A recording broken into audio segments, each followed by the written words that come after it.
وزارت داخلہ نے اپنے کل کے اجلاس میں فیصلہ کیا کہ افغان مہاجرین کے انخلاء میں مزید تیزی لائی جائے۔ اگر کوئی مالک مکان یا دکان مالک کسی افغانی کی سہولت کاری میں ملوث پایا گیا تو اس کی اطلاع اپنے ڈپٹی کمشنر آفس میں دے دیں۔ اگر وہاں سے ایکشن نہیں لیا گیا تو وزارت داخلہ میں اس کی اطلاع دے سکتے ہیں یا ویڈیو بنا کر وزارت داخلہ کے واٹس ایپ پہ بھی بھیج سکتے ہیں۔ یاد رہے، سہولت کاری کی سزا پہلے 6 مہینے سے 1 سال تک اور جرمانہ 1 لاکھ تک تھا، مگر اب سہولت کاری کی سزا 3 سال سے لے کر 7 سال اور جرمانہ 3 لاکھ سے 10 لاکھ تک کر دیا گیا ہے۔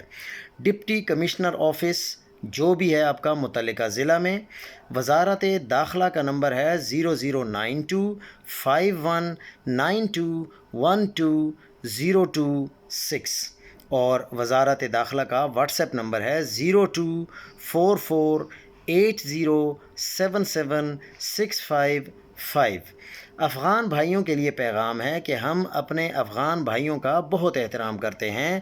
آپ لوگوں کا پاکستان میں جتنا عرصہ رہنا مقدر میں تھا وہ پورا ہو چکا۔ اب آپ کے ملک میں ہر لحاظ سے استحکام ہے۔ امن و سلامتی کی صورتحال پاکستان کی نسبت بہتر ہے، معیشت بھی پاکستان کی نسبت بہت بہتر ہے۔ وہاں کے حکمران عوام کے ہمدرد، مخلص اور رعایا پرور ہیں۔ مجھے یقین ہے کہ وہ آپ کو بے یار و مددگار نہیں چھوڑیں گے۔ آپ لوگ پریشان نہ ہوں، خوش دلی کے ساتھ اپنے وطن میں جائیں اور اپنے وطن کی ترقی و خوشحالی میں اپنا کردار ادا کریں۔ ایک اہم درخواست بھی ہے کہ جاتے جاتے کوئی ایسا کام نہ کریں جس کی وجہ سے آپ لوگوں کو برے الفاظ میں یاد کیا جائے۔ اچھے اخلاق اور اچھی یادوں کے ساتھ اپنے وطن کو سدھاریں۔ خدا حافظ۔ اللہ تعالیٰ آپ لوگوں کا حامی و ناصر ہو۔